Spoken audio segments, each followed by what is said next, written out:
Hey there, everybody. Welcome back to the Gamerpreneur podcast. I'm your host, Dr. Bradford Carlton. Today I have a very special guest with us. I have attorney Justin Jacobson. Hi there, Justin. How's it going today? I'm great. How are you? It's a beautiful sunny day in Las Vegas. How about yourself? It's a cloudy and rainy day over here on the East Coast in New York. All right. Well, can't all have beautiful sunshine, right? Right. I guess it could be worse. Could be snowing. That's true. My parents are in Colorado and my in-laws are in Ohio. It's both snowing there, both of those places. So, Justin, why don't you go ahead and begin by telling us a little bit about yourself, just kind of get us primed on who you are. So I'm an entertainment and esports attorney in New York City, and I work in the music, sports, fashion, and esports scene. I represent DJs, producers, songwriters, professional athletes, pro gamers, teams, fashion designers, and really all different creative people. I handle a lot of their legal issues, primarily contract work, whether it's their player contracts or record contracts, publishing deals. And then, copyrights and trademarks, so helping them with their brand protection, whether it's their gamer tag and their team name. And additionally, we kind of help them with, other business matters and legal stuff related to their careers, whether it's, visa or taxes or wills and trusts and, whatever they need to really be able to operate professionally and to earn an income in these, entertainment fields. Fantastic. All right, there's still a lot to unpack there, and I really want to dig into as much as I possibly can while I got you. Before I do that, though, I start every podcast with a single interview, and I'm going to ask you just the same as I ask everybody else. So on a scale of 1 to 10, 10 being high, how weird are you, Justin? Well, I was looking at that one, and it was like, okay, well, I don't really think I'm that weird, but I definitely work and represent a lot of weird people, these creative people, whether they're musicians or just artists, painters and sculptors and street artists. They're definitely out there, but, I would definitely put myself on the lower scale, maybe, a 2 or 3 on the weirdo meter. I love it. You're possibly the lowest person I've ever had. Okay, well, it may be debatable, but, All right, but that's your answer. You're sticking to it. All right. Okay, so this is the gamerpreneur. So I gotta get your gaming cred. When did you first start playing video games, Justin? So I guess I've been playing, video games my whole life. I, had the original Nintendo and, then Sega and, Xbox 360, Xbox One. Now I have Xbox and PlayStation 4, Game Boy Color, Game Gear. So, it's from those Game Genie days of N64 and, Sega. I love it. I miss the old Game Genie. You get to hack directly into the code. Right, it was like a whole book with all different codes, like AXXX will get you unlimited lives, and this will get you unlimited bullets, and it was just really a way to just completely cheat at every game. Yeah, kids don't have it as good as we did, I don't think. Right, they actually have to play the game. All right, so what kind of games do you play at the moment? So, I'm definitely a big 2K and, Madden guy. I've always been a sports game guy. And I've always, liked StarCraft and StarCraft 2. So that's always been kind of, my computer game of choice. And, I play this Marvel game on my phone. So that's, probably where it is these days. Hey, as busy as the world is, if you have time to play anything on your phone, you're still a gamer in my book. So one last gaming question that I really want to get into the business side of it. If you were, desert island situation, you only had one game that you could play the rest of your life, what would it be? I mean, it would honestly probably be 2K. I pretty much play it every day, and they have a bunch. I assume it would be I could play online mode. It would be a little lonely if I just had to play the computer all the time. All right. Fantastic. I love it. So you a longtime sports game player then, huh? Mm-hmm. Okay. I did my share back in law school. Everybody seemed to want to play sports games back in law school. It was NBA, it was Madden, it was FIFA. Yeah. But my jam was Gears of War back then. My best friend, you get your summer off and just sit there. Just kill each other. That's right. Okay, so Justin, let's get to the preneur part. We're going to talk business. Can you give a little bit about your professional background? How did you end up where you're at? So I've kind of been born and bred in the entertainment and music world. I've worked at a bunch of labels and worked at MTV and helped manage a DJ, and kind of from there I went to law school and linked up with my father, and we've been kind of, running the practice for the last decade. And, I've kind of really expanded it from traditionally like music and IP into sports and fashion and art. So it's been really nice to kind of take it to those next levels. And in the last 3 to 4 years, we've really expanded into esports and professional gaming. So, representing teams and players and helping, establish tier 1 players, as well as, new teams coming up in the world. We also started to work with some, gaming peripheral companies, helping them with their, sponsorship and licensing deals. Fantastic. Okay. So I guess my question is, are esports and gaming influencers really all that different from any other type of influencer? No, and what's really nice is that's what kind of made it an easy transition and really interested me is, whether you're a model or a musician or a DJ or, an NFL or NBA player, you have a lot of the similar needs and legal requirements that, a pro gamer or, content streamer has now. You need to protect your name, you need to license your logo, you may have sponsorship deals, you may have, product placement and endorsements and, taxes and, if you're going to other countries, visa. So it's like you're really starting to have a lot of the similar needs that these traditional entertainment and sports professionals have. Okay. Now, this is still a fairly new field, isn't it? Yeah, gaming and esports influencing. Yeah, I would say that, like the last 3-4 years, it's really kind of kicked into hyperdrive. Like I keep saying, like, the Ninja and Drake, that was like a real cornerstone game changer, especially in, for the more mainstream media, where like you have like, one of the biggest artists in the world, Drake, with, one of the biggest influencers in gaming, Ninja, and, and then a professional athlete, Juju Smith, and they're just all just gaming for hours. And like, you just have hundreds of thousands of people watching them. And it's like, this is a cultural phenomenon. Like, you have every outlet across, music, sports, everything, gaming, reporting on it. Certainly. So I did my own share as a board member on a record label. So I'm a little bit familiar with the industry, not probably as much nearly as you are. But it was from my experience that kind of the guys in the music industry really understood what it was they were working toward. Whereas when I speak with a gaming influencer, a streamer, maybe they haven't had the opportunity to speak to someone like you yet. They don't have a clue what it is they're supposed to be doing. They're just kind of playing games. And is that your experience as well? Yeah, I would say, the first like 2-3 years have really just been explaining to people why you need me, like how I can help. And, I know you kind of asked me about like how you make money. It's like, this is a really budding field. And to explain to these, 19, 20-year-old kids, like, oh, you got to pay me this much from, 1 month's salary or, whatever percentage of your contract, whatever it becomes. It just really, they just don't think about, the value that you're bringing, the expertise. And, whereas everyone in the other traditional influencer entertainer spaces, they just accept it. It's like everyone has agents, everyone has attorneys, everyone has accountants. Like that's just the way these industries have developed. And I want to talk more about that because I'm in the exact same boat as you are. Obviously I sell my own consulting services, and when I come up to streamers and gamers, just generally gamers, it's as if they've never been exposed to this before. Why do you think that is? Are gamers just walled off from the rest of the world? I would say, especially to get to this level, like you're just playing games. Like, if you're 17, 16 years old and you're doing this, like you're doing it after school all night, all day on the weekend. And like, you're just not thinking about like the same way, say, you're a basketball player going through AAU and getting recruited by college and going to a certain high school and, doing all these things. You just don't like think about the same progression.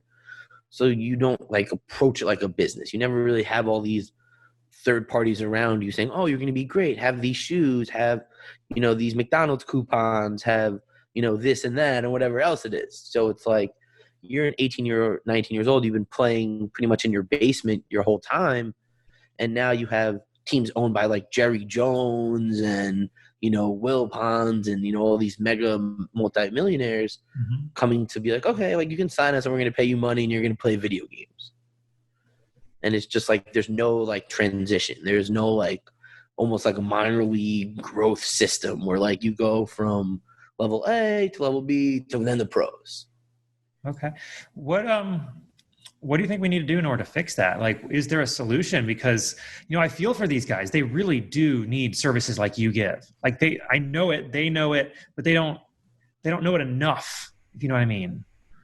I mean, people always ask me, like, how are people going to really know? Like, when someone that really matters gets screwed out of a lot of money. When, like a Ninja or a Shroud, didn't read something properly and, it cost them X amount and everybody knows about it. And then it's like, wow, if Ninja got screwed out of this much, what could happen to me? Like, people start checking their contracts and be like, oh, well, like, I didn't realize that this, likeness rights continues forever and they could keep using my name on these mouse pads, and now I can't go to any other company and put my face on mouse pads, like something where you might not realize it when you're a 19, 20-year-old kid.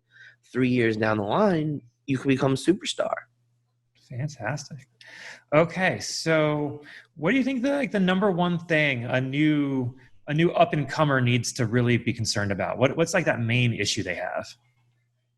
I mean, I think that how you kind of agree on your buyout is very important, because you can probably see in the news where, like, if you have an extremely expensive or unrealistic buyout, you just may be pigeonholed. You may not be able to go to another team may just not drop you, because why would they drop you? And you just may be benched and you won't be able to go anywhere else. And the way that the industry works is, if you're not playing for 5 to 6 whatever months, new kids come up, your career just kind of may end, because there's nowhere for you to go and no one's willing to pay that kind of buyout to get you.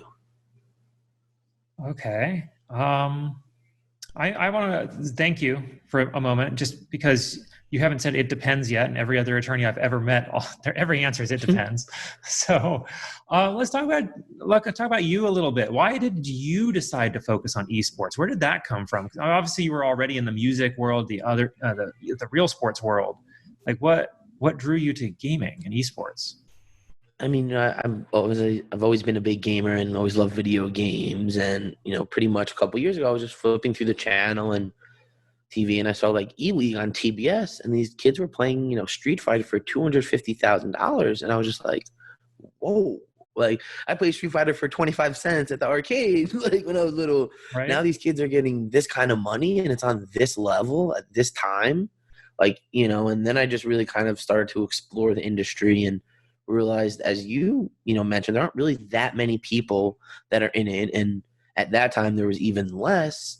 So it really kind of gave me a niche to come in. I started to work with some talent agents and, working directly with the talent themselves. So I really got familiar with a lot of the different teams' agreements and a lot of these major organizations. And then when this franchise league kind of, these franchise leagues started, I was really there when it all started. So I was able to work on Call of Duty franchise contracts and Overwatch franchise and Overwatch contenders agreements, and really kind of start to see how these more formalized leagues that were trying to model themselves off the NFL and NBAs are approaching their contracts. And, you start to see different teams and what the similarities between the contracts are. And, it really just seemed like a perfect fit for me, coming from, music and sports to, gaming and, sports video games. It's just like, there was just a lot of synergy there. And I felt like, I could really excel in the space. Beautiful. Let me ask this. How important is the entertainment law background? And for my viewers that don't know, there are different types and kind of fields of law out there. Specifically entertainment law, because I've spoken to other attorneys and they focus more just on the contracting. Oh, it's just a run-of-the-mill business agreement. Is the entertainment law that important? Yeah, I mean, I even had, a pretty big music publisher reach out to me because, they got a license request from a game developer to use their song in their game. And they're like, we don't even know how to price it, because it's not like a movie or a TV show where it's like, oh, you're using 30 seconds in the main screen. This is what we charge for the, Rolling Stones. It was like, this is like a 30-second clip that was played when you hovered over a character. So it was like, what is his value? What is the value of it? So he had called me to just kind of be like, what would you even look at? And I was like, okay, well, you have to understand that just because 20 million people play this game doesn't necessarily mean 20 million people are going to hear it. Some people may be in a party where they're talking to their friends. Some people may have the volume off. Some people may be playing music, So you can't just say, okay, 30 million people are going to hear it, so we want $20,000. It just doesn't correlate. So being able to really understand the way, an industry works, you understand what it's actually like theoretically for the contracts and actual in practical. Like, okay, it's great that you're going to do X, Y, and Z, but is this actual realistic? Is this what's going to actually happen? You know, you said from the music world, it's great to talk about, you know, reserves for CD sales, but no one's selling CDs. So like, it doesn't matter how much money you hold back from CD sales. It's irrelevant to the real agreement. Like, yeah, it may be great if CDs exist and you can sell them, but most people aren't making their money from the sale of CDs anymore. No, I mean, I can't say the last time I actually saw a CD for sale. Right? No new stuff, at least. Okay, let's talk about you, Justin. Like, what makes you unique? Why are you so well positioned in this industry? You know, I think that, you know, I really kind of have a high sense of perseverance and really kind of understand people and kind of a very good judge of, okay, like I know what people like and what they want to do. And I understand how to approach both, you know, the market as well as, you know, the talent side. And, you know, I think as you alluded to, you know, when we were talking before, there aren't that many people that can really interact with and understand, you know, the talent side and how they think and operate like them, and also understand the business and legal side and kind of act as like, yeah, like we can hang out and play video games, but also I can take care of your contract and, you know, make sure you do the right thing in your business. So, you know, I think that unique combination really kind of sets me apart from people. Have you had the experience of having to be both, you know, the have the attorney-client relationship, but also be in that place where you're playing video games? Well, I definitely, you know, played with a bunch of my clients, you know, like just competitively for fun. That's always fun when you get Issues, because I mean, you could say something offhand, and that might be considered legal advice. yeah, you gotta be really smart when you're in a party, and I just stick to basketball stuff. Like we're playing 2K, it's like, you know, let's just talk about basketball. I love it. Okay, fantastic. Um, Let me ask you, how do you charge? Do you do hourly or do you do a retainer? It With really kind of depends, you know, like being that I'm, you know, run my own firm, I'm able to be a bit more flexible with each client's needs, and, you know, depending on how much, you know, how long the agreement is and how much anticipated work and back and forth, you know, we're able to kind of work with people. So like usually it'd probably be either or, you know, whether it's an hourly retainer rate or, you know, a flat fee kind of project rate. Okay, fantastic. What is something that people? Okay, um, how is it? How are agent relationships priced? If you can answer that generally, because I know people ask, oh, how do I get an agent? Like, let me ask you. I mean, I think that a lot of it is like the agent finds you and a team is interested in you. Like usually the way a lot of this esports work is, you know, maybe they're signed two players and they ask the two players, oh, who else do you want? Who else should we talk to? And then when a team wants you, usually then you reach out to someone like me. Okay. Like I would say that it's rare for you know, an agent to just find random free agent people. Like it's more like when you're about to get signed by a team, or you know, you're an Overwatch contenders and your team now qualified, you know, is doing well, then they may reach out to you because you're kind of doing well in like the minors almost. So it's like you really have to kind of be on the scene most of the time before, you know, agents kind of find you. Fantastic. I appreciate that. Okay, now let's talk about you again, if we can. So you've gone through this journey, nearly a decade or so of legal experience. You've been doing the esports gaming stuff for about 3 years, you said. If you could go back in time to whichever point in your past you'd want to, and you could give some advice to past Justin in order to like 10x everything you've done, when would you go and what would you say?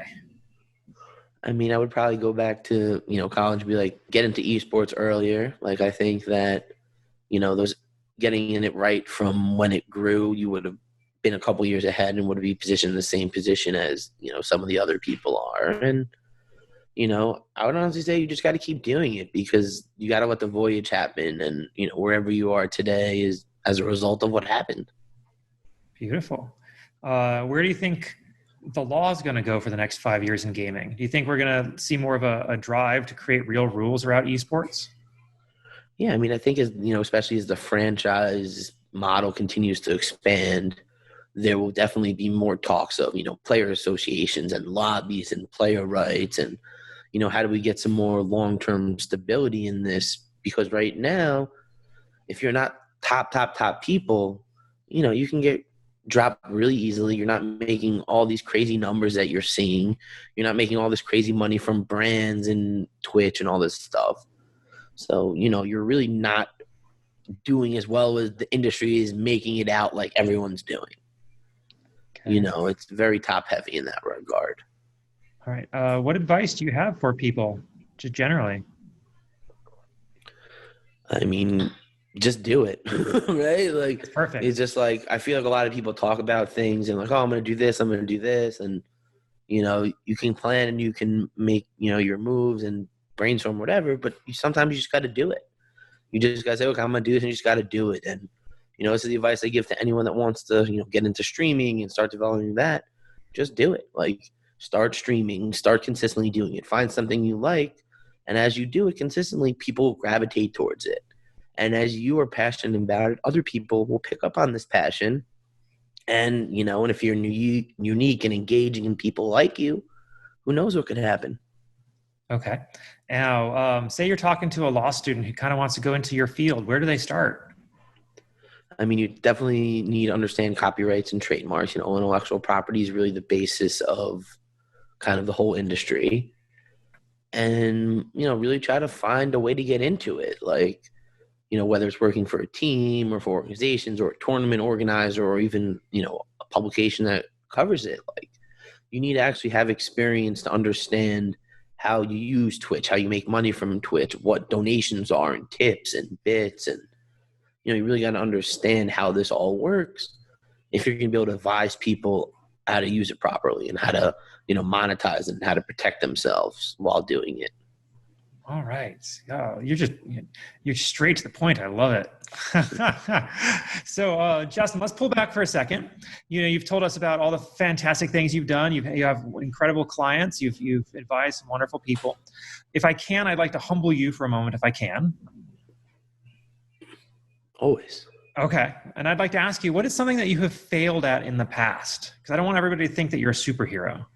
I mean, I definitely would say I need to be more patient. I would say that sometimes being a little overzealous and, like, a little reactionary isn't always the best way to act, and I know that's something I'm not very good at. I definitely have, an issue with names. I definitely, like, if you have a hard name to pronounce, I'm probably going to butcher it. Like, when I was teaching this music business class, I was like, I'm sorry, students, I apologize, but, like, I'm going to butcher your names, but, like, I'll get it eventually, I promise. Wonderful. What's your ultimate goal in life? I mean, just to be hanging by the beach in Barbados. It doesn't take that much. I mean, not right. No, I mean, I don't know. I guess realistically, just kind of continuing to, grow and position myself within the industry and, be able to kind of really help the people that I want to help. And, I think it'll be interesting to see how that all unfolds and where we go from here. Absolutely. That's what it's really all about, is helping other people. We're not helping somebody else and we're not really getting much out of life, are we? Yeah, I definitely, there's another thing. I definitely am very involved in, charitable stuff and working with this organization to help kind of bring, esports and gaming into, underserviced schools in the area. So, I definitely am very about giving back and helping people. Beautiful. Okay, so attorney Justin Jacobson, how do people find you online? What's your social media? What are your handles? Well, jacobsonfirm.com is where all articles and everything you need to know. But follow me on Twitter, Justin J ESQ. Same as on Instagram, Justin J ESQ. And my DMs are always open. So if you ever have a question or wanted to talk, I'm a pretty personable guy, and I'm on LinkedIn. So I accept most people, and I answer everyone. So, feel free to reach out. Wonderful. Well, thank you so much for coming on, Justin. It's been a fantastic interview. Before we wrap it up, is there anything else you wanted to bring up or anything I didn't ask you think we need to talk about still? No, I think that, to kind of bring everything together, that, the biggest point and what I've really learned in the last couple of years is that the need for professionals and the need for proper guidance and representation, especially in the esports world, is going to continue to grow. And, I think it's important, for all the gamers and people out there listening, is you got to do your research. You got to know who these people are and what they're talking about. And, everyone can talk in generalities and say, oh, I can do sponsors and brands and this and that. But what can they do for you? Like, what can they actually offer you? Like, yeah, just because they got Superstar X, Adidas, doesn't necessarily mean they're going to get you Adidas or that you have any shot of getting it, So it's like, I just think that people need to really understand that you have to be, thorough and research who you're working with. Okay. What should they be looking for? Like, what specifically? I mean, you got to ask questions. You really have to be like, okay, so who have you worked with? Talk to those people. And, social media is very deceiving. You got to really look past follower accounts and really kind of see who they are and what they work with and what they can actually offer you. Okay. I love that. Follower accounts are deceiving and it's not hard to buy followers, even legitimately. Yeah, exactly. And like, just because you got verified doesn't necessarily mean you're any more competent than someone who's not. Perfect. Okay. Attorney Justin Jacobson, thank you so much again for coming on with us today. I greatly appreciate it. My pleasure. Thanks for having me. All right. Gamerpreneurs, I'm going to tell you, you should go back and listen to this one again. He definitely points out some things that a few of my past guests have not. You definitely want to go and look into some of these things. The entertainment law is a deep field. There's a lot to learn. Apparently, Justin's willing to talk to you if you're going to reach out to him. So, take him up on that offer. And I'll remind you all, don't be just a gamer, be a gamerpreneur. Hey, if you like this podcast, I'd love to invite you to check out a little bit more about me, Dr. Bradford Carlton, gamerpreneur. If you go to my website, www.thegamerpreneur.com/bonus, I'm going to give you a free copy of my book, The Warcraft of Business, where I explain my history in both gaming and business and how I brought the two together in order to create some very successful companies and help a lot of people. And all you got to do is pay for shipping and processing, and I'll send you this book. I absolutely know you're going to love it. All right, you all take it easy.